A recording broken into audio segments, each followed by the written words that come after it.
Welcome to Going Beyond Medicine with Elaine Groman. Conversations with people who are working to make a difference in our world. Now here's your host for Going Beyond Medicine on Empower Radio, Elaine Groman. Good afternoon, everybody. This is Elaine Groman, and as you know, the show is called Going Beyond Medicine. And today I have a really amazing guest, that a woman that I met probably, I think almost a decade ago. Her name is Richelle. And Kim is from northern Michigan in a sweet little town right on Lake Michigan called Charlevoix. And Kim is one of those unique, beautiful spirits who has come into her life with more senses available and open and working than most people. And I'm not going to tell you her story. I'm going to let her tell you her story. But I want you to know that there's more people on this planet that can hear and see and feel and know more than the average person can. And to know that these gifts are innately our human expression and meant to help us to know our best selves. And so we're just going to talk with Kim, and we're going to learn what it means to be able to see and feel that which is beyond the normal senses of the average person. So welcome to the show, Kim Richelle. Thank you. Hi, Elaine. That was a beautiful intro.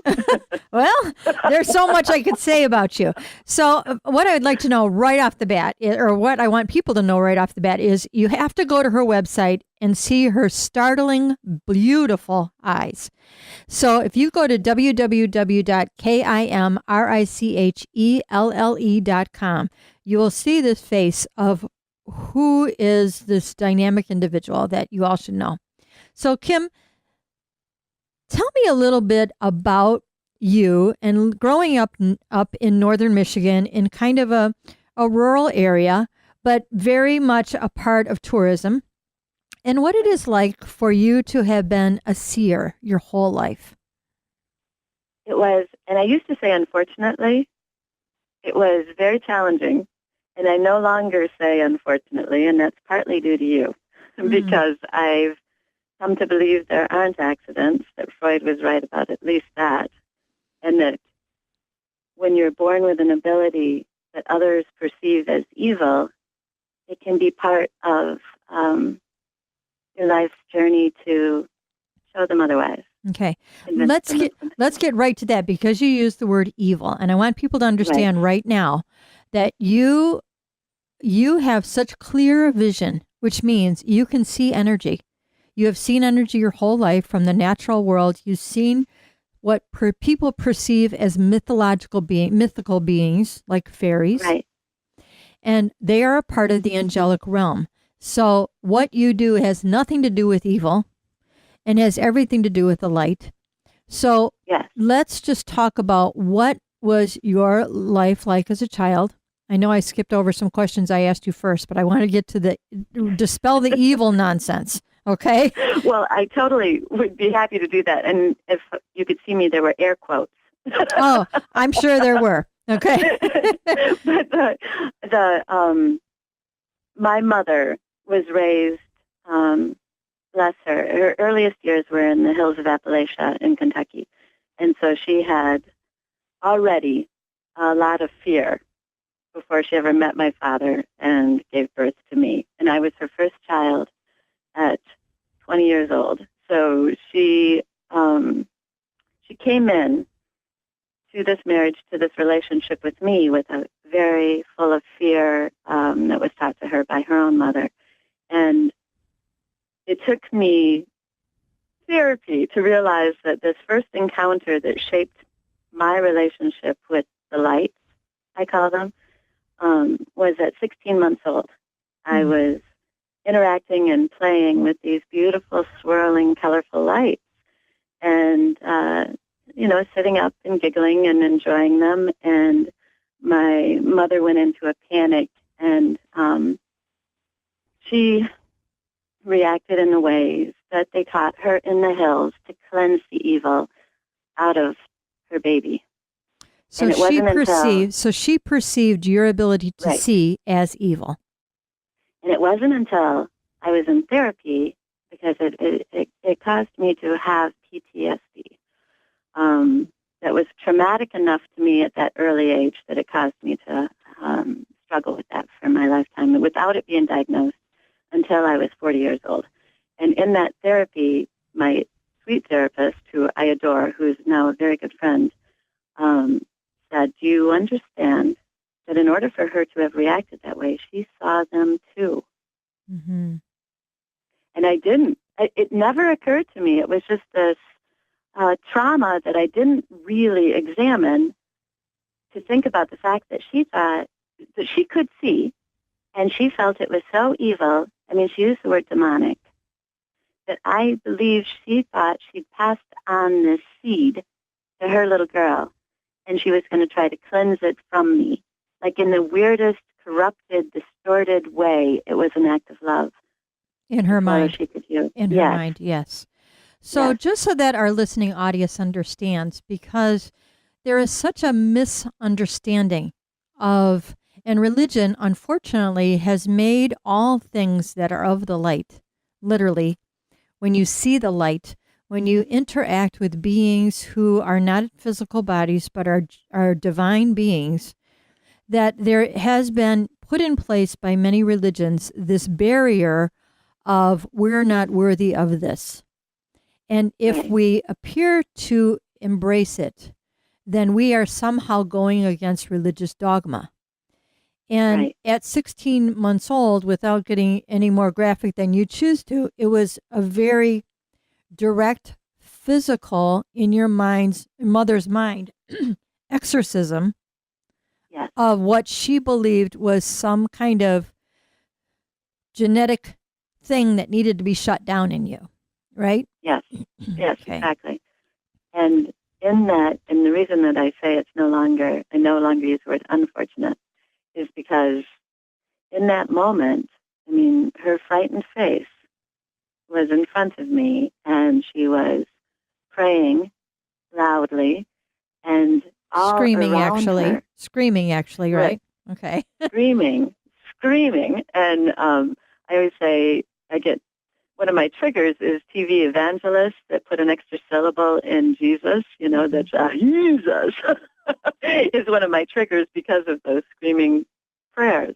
And but while she was yelling at me and hurting me, there were the beautiful lights were still there. So I never fell for her interpretation of them. They were there more so than ever, just beaming their love at me as a little baby. And I could respond to them. I could let them fill me with the hope and the sense of safety that I didn't feel with my mom. So at 16 months old, and actually before that, you probably sensed that your mom was challenged perhaps in some way by the belief that she was brought up in, either evidently by what she was saying or by the fact that you can see her energy. Exactly. And I was her firstborn, and my father worked a lot, and we were home alone together. And so when her interactions with my grandmother or with my aunts that were on my father's side, I would observe, and then I would hear her depict them very differently to my dad, to her husband, and always very negatively. So I knew, truth, trust, truth, love were concepts to me that I knew in my heart more than I saw, more than I experienced at a very young age. Kim, so that our listening audience understands, because I think that, and you and I have talked about this many times, is that people are beginning to wake up, meaning they're beginning to use the senses that they have been born with, the ability to see, the ability to feel, the ability to hear, just different than what we see as our perception of the world that we have been trained to believe in. But to know that there is so much more supporting our lives, supporting joy, supporting love. So can you explain from your perspective what it is like to see? I sense veils, like And it's why the series of fairy tales that I wrote is called Ruvelations, because my fairy's name is Rue. And I think that sometimes the things that we think we regret or the remorse that we have help part these veils. But I feel like where most of us sit most of the time in our perception, that's a reality. That's one veil that is comfortable and common, if I could say, and that veil is happily parted to other coexistent realities, and that can continue indefinitely. I've not come to the end of them. Mm-hmm. So as you're perceiving a light, or let's just start off with when you would see someone's energy. If their energy was sad or repressed in some way, what would it visually look like to you? And if someone was truthful and joyful and loving, what would their energy look like to you? Well, that's it's multisensory. Like I could see them, but the physical sensation of someone who is angry is repulsive in the sense of really pushing me away from them. Like it would shut me down, actually. If somebody is very angry, I tend to shield and shut down immediately because it is an assault on visually, but I feel it in my heart and in my stomach, in the chakras. Yes. Of that I somehow just standing there am threatening to them in some way, or that I have summoned the fear that causes them to rage at me. And very weirdly, I am at once repelled, like I said, is physically repelled, but I have been attracted to that for decades to try to resolve the anger that was between me and my mom. And so I tended to, and this wasn't healthy, this was why I ended up in therapy, because I would marry angry men. I would find myself in friendships with people that wanted, and I think in some ways they sensed the energies too, and they wanted that, and they were taking from me. So when I did feel, when I do encounter someone, and you've experienced this, that is of truth and light, well, I experience it with you, I call it good grief. It's like such a relief. And your light is so golden and angelic that it is and unique, I'm afraid, at least in my experience. I think there's more and more people who are shining, that love is overcoming their fear. But it's, and I think it's happening right now for very good reasons. I've felt like I am the mama, and my children and their friends will, and nieces and nephews are really coming into this time and this ability to see and to share with each other. Like there's a movement in young people. I'm going to be 56 in June, and my kids, including my stepkids, range from 27 to 19, and their friends have learned to be able to trust me and ask me the questions. They have curiosities about what they are seeing and what they are experiencing, and they've been able to come to me, and that's one of the joys of my life, is to be able to encourage them and help them shine. Well, I want my listeners to know that my guest today is Kim Richelle, and I would really highly recommend that you go to her website. It is her name, www.kimrichelle.com. And Kim is a woman who lives in northern Michigan in a beautiful, beautiful area called Charlevoix, Michigan, right on Lake Michigan, which is very holy land and very beautiful sacred land. And I think it's no surprise, Kim, that you live there. And I think that what is so unique about what you said earlier about good grief, as you said that, I think that what happens is you see that grief is something that we carry where we believe we are lacking. And the good part of seeing grief is to help people know that it is not theirs to carry forever. Yes. So you have the ability and being literally, I will say, and I've told this to you before, but now I'm saying on the airways, an angelic being, literally who has come to the earth with more awareness than the average person, but not more than everyone is capable of.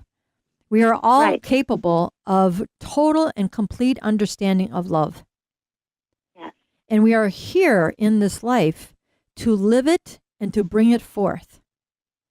And you being willing to see the sadness and the grief within people is not so much any longer terrifying to you, but actually empowering to you in a way, I think, and to myself, is because, oh, I see your sorrow. Yes. And then you get to say or help them in some way, put it down. And when someone's in a state of grief, it can open them up. Once they are grieving in a good sense, in a love sense, then they are open already, and they're much more receptive to receiving love in the form of light, or in the form of, it's always in the form of light, but it can include a hug, right? And it can be, but I think when people I think they get into an automatic state where they feel very little, and they can use, a multitude of means to feel very little, like in their fear. And when they feel, even if it's grief, and sometimes I think, especially if it's grief, that falls away. They aren't on automatic anymore. They aren't using things to numb themselves. They can't. It doesn't work. And once that happens, then they're open. They're open to receiving. Mm-hmm. And I think that what happens when people, and grief, as we know, can be many things. It could be the ending of a relationship. It could be the ending of a time period in someone's life. It could be literally the death of someone or a change of some kind. So we grieve in many ways. And I think that what you're saying, Kim, is so right, is because that when we are in a grieving state, we are recognizing, truly recognizing, that we're not in the control we think we are. Yeah. And that creates this vulnerability within us that we have been taught to protect ourselves from. We have been taught to protect ourselves from being vulnerable. But we are meant to be vulnerable as a way of growth, not as a way of weakness. I have 3 younger brothers. They are each spectacular men. They happen to be a physicist, a zoologist, and a doctor of rhetoric. Wow. My baby brother, the youngest, has his PhD in rhetoric. But all 3 of them, because as children, we needed each other. We clung to each other. And all 3 of them have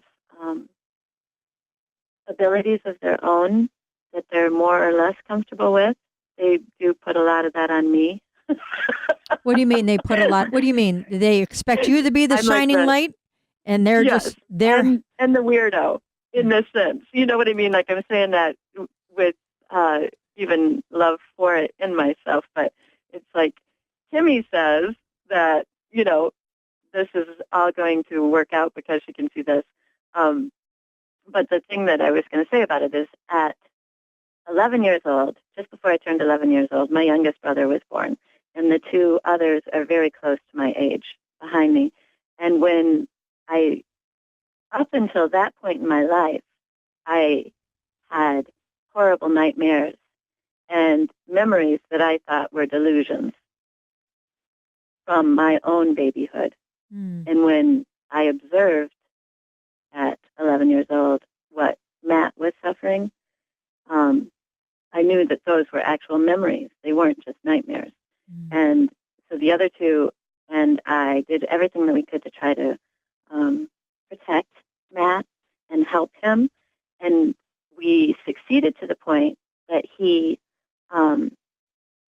20, we hid the truth from him, thinking that would be helpful, thinking that would make it. Hid what part of the truth? What did you hide? The fact that, I'm just going to have to say this blatantly, the fact that my mother tried to kill him in utero and tried to kill him after he was born. Mm. And honestly, that was theatrical because she would have succeeded had she been determined enough. And it was just her own psychosis and her own pain.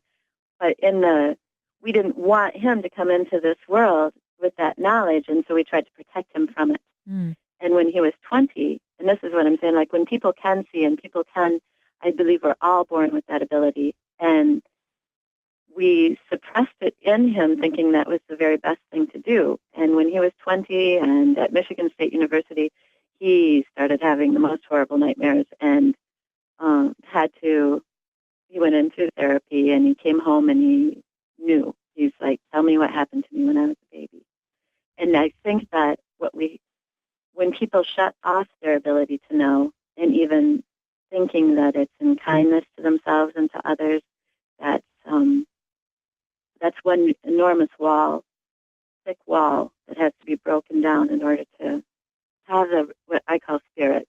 I call it all spirit, all of the angelic, that is that relationship that you can have with them. We protect ourselves from it because other truth comes with it. Mm-hmm. And you have to go through that. My therapist said, you need to meditate. And I said, I can't because I end up in the dark woods. And I don't want to go in the dark woods.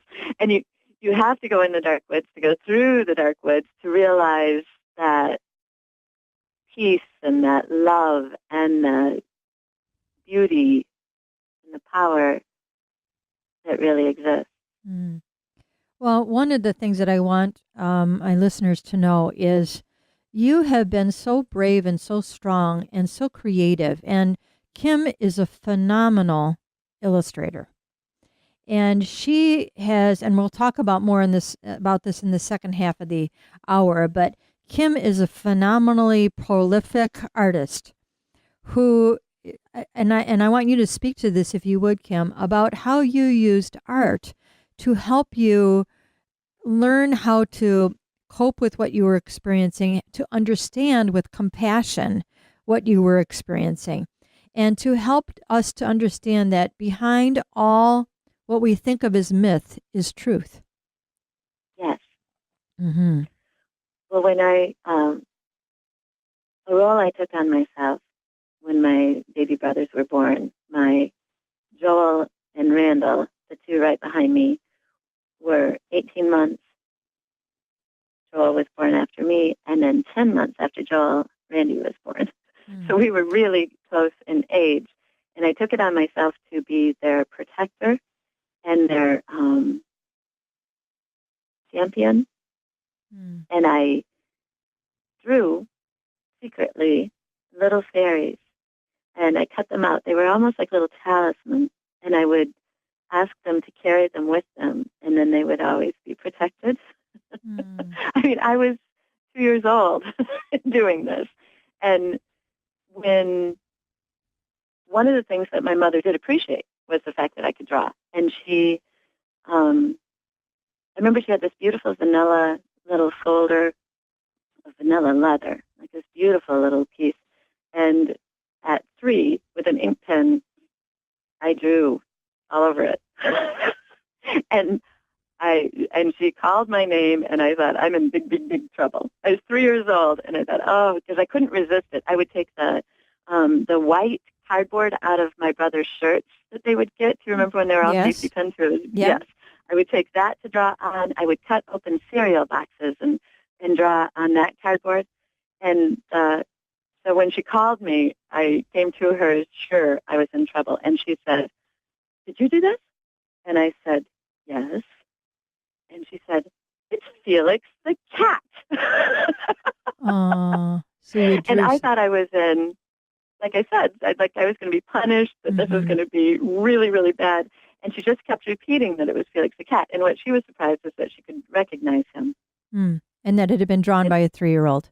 And it had been drawn by a 3-year-old. And I found it years later where she'd written Kim Richelle, that's my middle name after my father, Richard.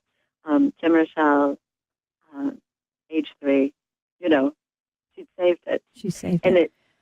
And it's like somehow that part of me that could draw was a way of expressing all the beauty that I could see and that I wanted to share with others. Okay, we're going to pick that up. We're going to take a break right now, Kim. And my guest is Kim Richelle. I would really love for you to take a look at her website. It's www.kimrichelle.com. And we're going to talk more about what it is like for her to have lived with the abilities to be able to see, even though someone and people around her were desperately trying to shut her down. She is a light, no doubt about it. We'll be right back. Please stay with us. This is Elaine Groman on Empower Radio, Going Beyond Medicine. We'll be right back in just a few moments.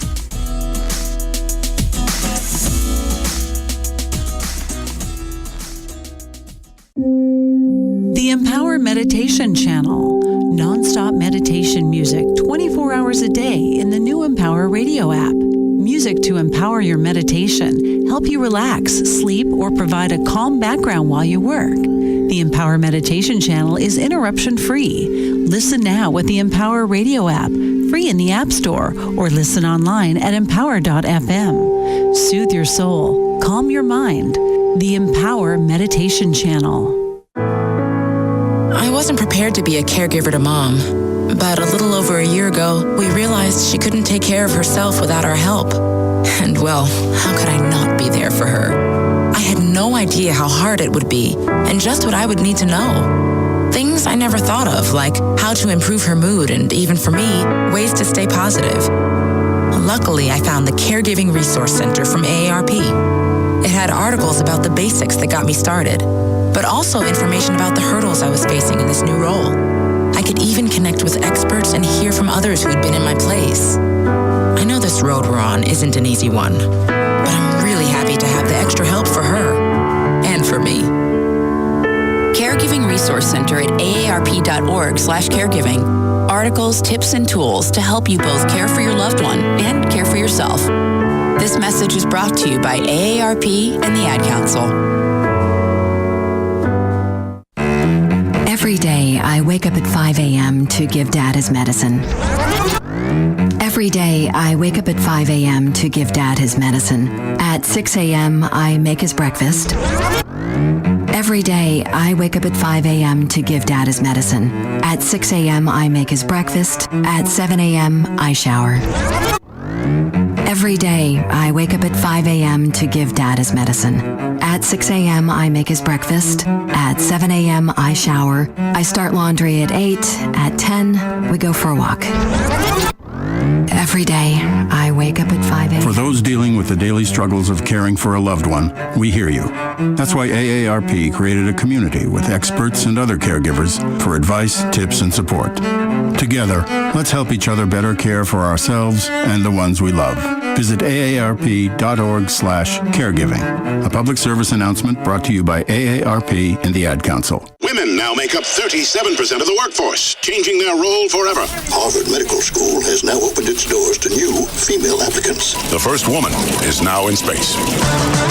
The majority of last year's doctorate degrees were earned by women. We've come so far, but our news is changing for the worse. More women die from heart disease and stroke than men, even though it can be prevented. Make a change at GoRedForWomen.org today. Brought to you by the Ad Council and the American Heart Association's Go Red for Women. Now back to Elaine Groman and Going Beyond Medicine on Empower Radio. EmpowerRadio.com. Welcome back to the show. This is Elaine Groman on Going Beyond Medicine on Empower Radio.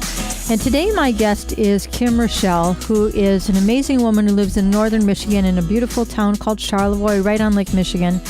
And all of her life, Kim has been a seer and has been this incredible light of joy and creativity and artistic fervor like I've never seen. And Kim, welcome back to the show.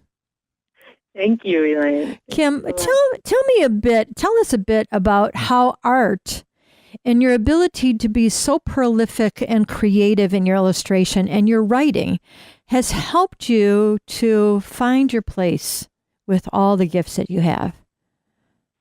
Well, during the break, I was thinking that a couple of the guys that need to be mentioned are my spirit guides. Please. I mean, they've had a very big part in compelling me at times, cajoling me at other times to create.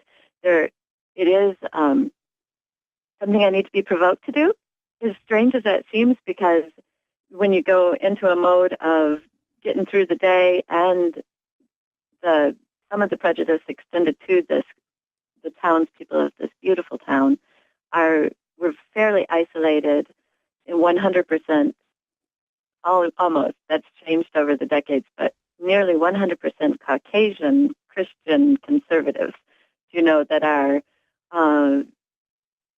they in many ways echoed some of my mother's responses early on. So sometimes I needed to be provoked out of trying to be as cute and innocuous as I could possibly be. And my early drawings, finding that if they were cute, if I made the fairy light as colorful and pretty as I could, that they were always received well. There were very few exceptions to that. And so as time went on, I could use those, and I always say to sort of camouflage some of the messages that it was a bit of seduction. I could make the drawing so then people would read my words, and I write in verse, the fairy tales themselves. And they gradually kind of pull people into them before they realize that they're not just light and trite, that there's more depth to both the drawings and the writing. Yes. So, and how was your artwork perceived by people when at first that they thought you were just a creative illustrator or a children's book author, when they really understood what the meaning was behind the stories? One of the wonders of my life is the internet, because then I'm not just in this little town. And when people started to respond to me that I hadn't met, respond to my artwork, which is personal. And, on the other hand, there was a woman years ago who went to the school board and said I was demonic. Told the school board I was demonic, and that I shouldn't be allowed to interact with the kids, the high school children. Oh my goodness! I mean, that's part of. And I confronted her and could never resolve it with her because that was her belief. But I remember her saying to me, to my face, "I wish you wouldn't take it so personally." That she would say that she thought you were demonic, but you shouldn't take it personally? And she was saying it to the school board of the Charlevoix Public School System. Oh, my goodness. And wow. I shouldn't take it so personally. And I remember that so well. And in answering you, everything that I do when I say how they react to me, if I'm saying how you react to my artwork or how you react to my writing, it is personal. Mm-hmm. There isn't anything more personal because I am opening my heart and soul and expressing it the very best that I can. To have the conversation with someone else's heart and soul is my intent. So, and if people begin to, so your first book is called The Day Rue Flew. Tell us what that means. Well, when I was talking about good grief and regret, the name Rue is remorse, regret, like rue the day. But her name came after the idea of the fairy emerging from the chrysalis. She's very much based on the monarch butterfly that I remember walking with my dad on the beach on Lake Michigan. I grew up out in Norwood, which is a very small little village outside of Charlevoix that is right on Lake Michigan. And we were walking along the beach, and there was this tattered little warrior of a monarch butterfly on the shore. And I was just a little girl. I was 5. And I said, "Did she fly across the lake?" And my father said she flew much, much farther than that. And this was in the 60s. And he said, there are people that believe she flew from Mexico. And I was entranced by the courage of this seemingly fragile, beautiful little orange creature. And her wings became the wings of my fairy Rue. And I used to draw the fairy with the monarch butterfly wings. And when I was actually in a Catholic Mass, I believe it was Good Friday, kneeling and standing with my, at the time, my ex-husband, but my Irish Catholic husband from generations, just completely. And in my mind, I was having this conversation with Spirit. I was going rote through all of the proper things I was supposed to be doing in church. And I had complained a bit about what do I do with all of this? This is bursting out of me. What do I do with it? And I was shown a tabletop, like my drawing table, that had the first page of the day Rue flew. It was a drawing I'd drawn before of a little fairy coming out of the chrysalis. And I said, what is this? And this voice that I hear internally said, the title is The Day Rue Flew. Mm. And up until that point, my writing was journaling. It was completely private. I shared very little of my writing until that provoked me to write in a way that I would eventually publish and share. Well, what is so beautiful about your work, your illustrations, they're so deep and they're so complex and they're so interwoven and there's so many nuances that you really have to look as if you're looking at a maze. And because it is kind of a maze, and how everything is blended together with a great deal of meaning. And every word that you write, you actually draw. So there's so much intensity of your time and creative power to help people to see beauty within themselves. That's the whole point. You're trying to help people to see the beauty within themselves. I had that. I had an experience of being regressed, hypnotically regressed to a past life. And in that, I was 34 years old, and it was in a lifetime, at least in the story. I have a friend who does hypnotic regressions, and he says, I don't even say past life. I say stories. These are our stories. And so in this story, I had this trauma, this woman had this trauma at 34, and it got a little more intense for me, and that's why I went in the first place. But I got to, and I say this to people who've done this, when people tell me they've been regressed, I'm like, did you get to die? Mm-hmm. Because then you do go into this state where all the veils are removed, and you're in this love and light and color and beauty. And I've said it's beyond math and beyond music, but it's inclusive of those. It's this beautiful, beautiful place. And in it, I had kind of the life review of the life I had just left. And I was sitting in that gorgeous, unbelievable, filled with this. And I said, so the Richelle, my spirit guide now, that I didn't know his name at the time, said, tell me what you would like to learn in your next lifetime. And I said, I would like to find this light, this love, this beauty, this color, this power within myself. Mm. And I do believe that came with me, that intention. And now my dearest heartfelt intention is to share that and let people find that within themselves. So Kim, that leads us to what I wanted to ask you now. Now as an adult woman who's gone through so much and who has raised your own beautiful children and learned how to be literally the guardian and the champion of your siblings and to heal from the trauma of your childhood, how are you acting now and what are you doing now to help people heal up in your beautiful, sweet little town of Charlevoix? Well, it's where I've always felt inspired, and I mean that in the most literal sense of breathing in of spirit, of inspired. This last year, a little more than a year, and I don't mean to get political. It's okay. But I was led to return to Banshee. Banshee is the book that I'm finishing right now that is the fifth of the 9 books of Revelation.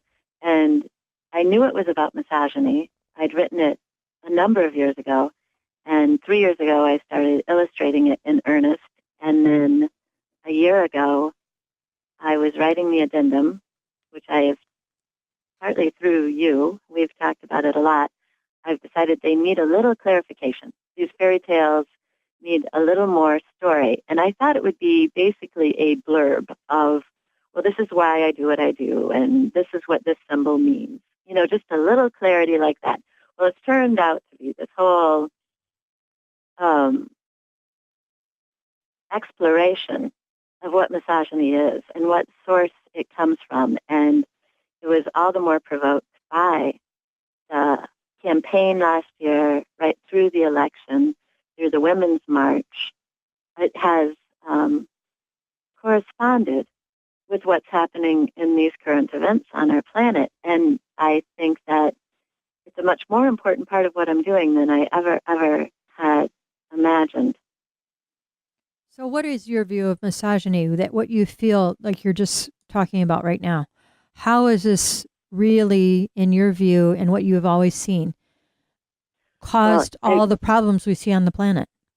Exactly. I remember sitting in a classroom in Charlevoix. I went through the school system here. I believe I was in the 6th grade in science class, and they were talking about the cave paintings, the Paleolithic cave paintings, and the way the artist would put their hand against the surface of the cave and blow the pigment through to make a stencil of their own hand. Yes. And I was actually having a vision of my own hand, a woman's hand, on the cave while my teacher, my male teacher, was telling the classroom about this. And then I heard him say that the theory is that only very small men were artists.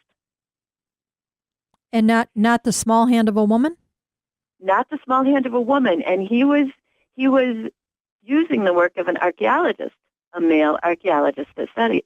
And that's why I think that misogyny is crippling, is that he wasn't a bad man, and I'm sure the archaeologist wasn't a bad man, who made this assumption that if it was this amazing work on the walls and the ceilings of these caves, that they must have been done by men with small hands. Isn't that bizarre? And I think that it originates from an imbalance within our own internal energies of masculine and feminine. Like I can't even pronounce it, but the yin-yang is, the symbol for yin-yang is a tahitu. I'm not sure. Yes, but we call it yin-yang because those are the components of it. And they should be in balance. The arid, the sunlit, the daybreak, compared to the night and the mystery and the water, are necessary in each of us to be in balance. And I think that part of the masculine energy is competitive when it's out of balance, and it can be threatened by the evident power of the feminine. In my research for Banshee, I found the Pi, the Proto-Indo-European root for the word feminine, and it is it's like DHE/O, and I think that's the best we can do with our English to try to recreate this word, and it means she who suckles.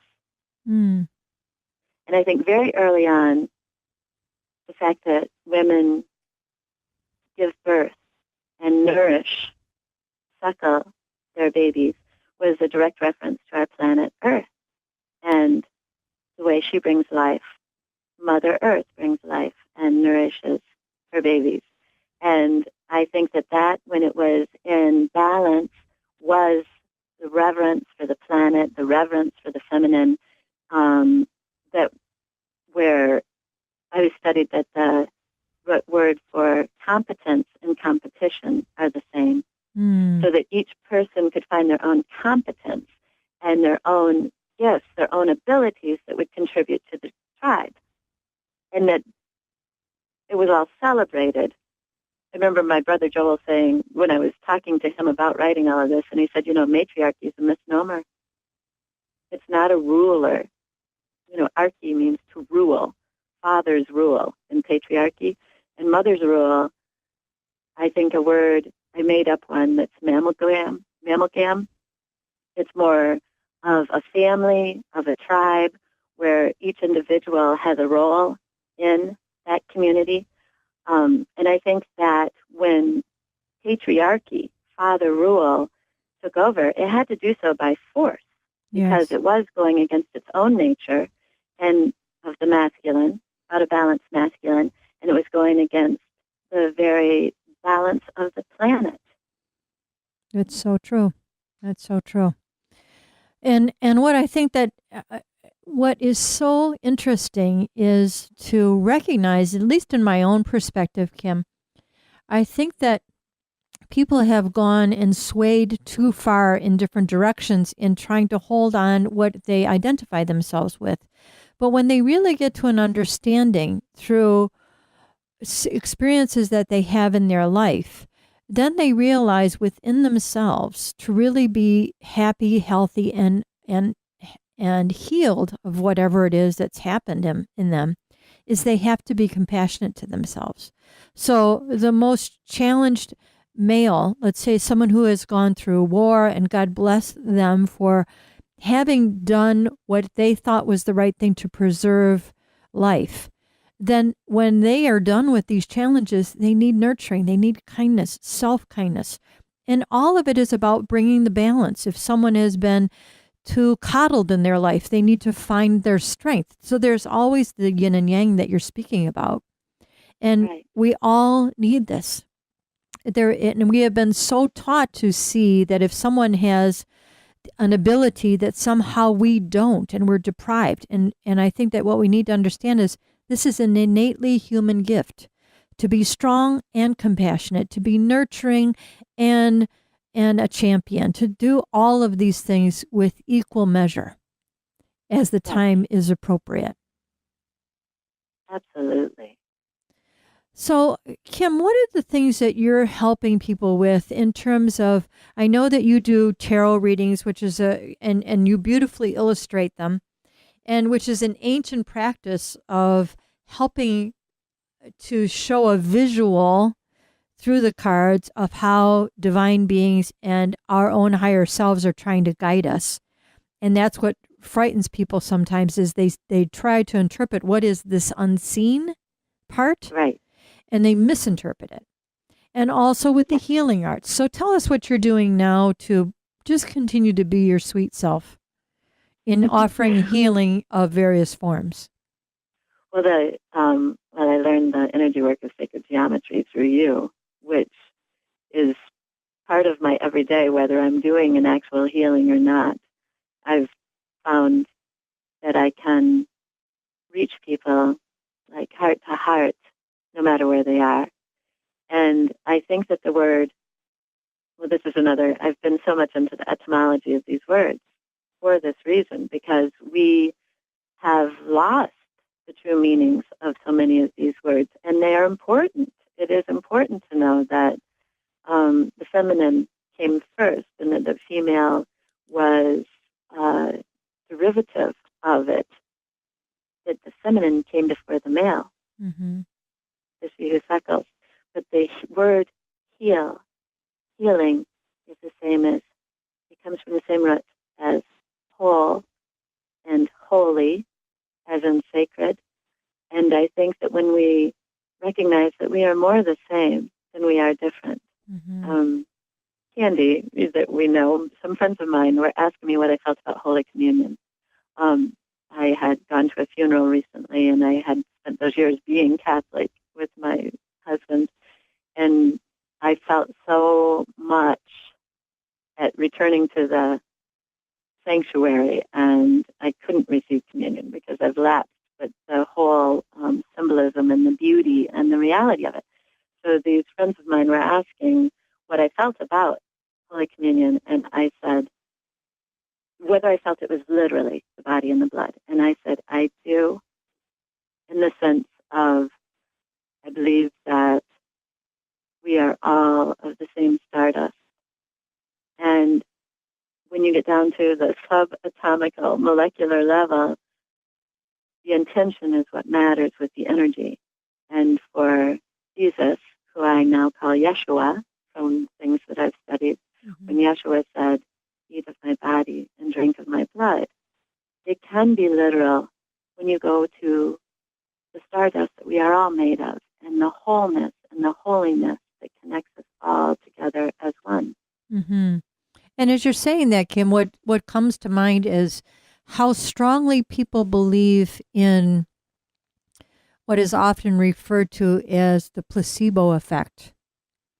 Yes. And medicinal things we are bringing into us, whether it is a host in the Eucharist or in something that we're taking into our body to make us whole. And it is to create a correction, to bring balance. And what we have been taught is that it's going to come from an outside source, whereas across the globe, religions always say, no, it comes from the inside out. And that's what we need to look at instead of pointing out our differences. Instead, it would be so much better to put it all together in one collaboration of trying to find wholeness within ourselves. Yes. And I think that, every time I see you and people who have gifts such as you, who are often challenged in so many overt and subversive ways throughout their lives to say, you cannot do this or you shouldn't do this, but you're still this light. And what we need to really look at in our world is that we cannot and will not be able to change anything unless we put these pretenses down. Until we see we are, as one of the songs, I can't remember, we are stardust, we are golden. And we've got to get back to the garden. And that's what it is. We have within us so much that we don't need to understand, but we need to honor. I don't understand how my body can take a salad that I am able to get from a garden, and how that mysterious alchemical response creates cells in my body. I have no idea how that happens, but I'm so deeply appreciative of it. And it's as much a mystery to many as how it is that you can see, or how it is that healing comes about. But it's still something that needs to be honored and respected and appreciated so that it can thrive. Yes. I think it's that very same thing. And I think this is where, when the masculine is out of touch with its balance, with its truth, it can decide it can improve upon it, like with the GMOs, with the genetically modified foods. Or they can decide, we can do better than Mother Nature, than the feminine gifts of the earth. And, we have found that that's not true. There is no improving on it. I just saw my daughter shared a video on Facebook about how the release of the wolves back into the national parks to jump to the end of the story, have strengthened the course of the river. Yes, that is amazingly true. It's amazing because the wolves themselves are the only thing that the big deer and the elk have to fear anymore in Yellowstone. And they are, they got pretty complacent, and they would just stay right at the shores of the river and pound it down, which caused erosion and all kinds of issues with the natural way that things were supposed to be. And so when the wolves were reintroduced and they had to be a little more stealthy, the elk and the deer and everybody, and not just hang out at the edge of the river and destroy it, beat it up. In the course of the river, the plants could return, the beavers returned because the trees returned. That's and then right. all of the little microcosm of this enormity was able to come back. Right. in a fairly short time. Yeah. And Kim, I hate to say it, but believe it or not, the hour is over. Wow. So, well, that was easy. Yes. So thank you so much. Again, please, my guest is Kim Richelle. I would really hope that you would take a look at her website, www.kimrichelle.com. And please know that we are all meant to learn how to grow into our best selves in all ways possible, and to be willing to let down the armament of our fears so that we can all heal. I want to thank you so much, Kim, for your time, for being the light that you are in Northern Michigan and beyond. Never give up, never stop. Just keep being the light and keep creating. So thank you very much. This is Elaine Groman for Going Beyond Medicine on Empower Radio. And Kim, just stick with me for a minute. We'll be back. And make it a great day. Thank you so much, everyone.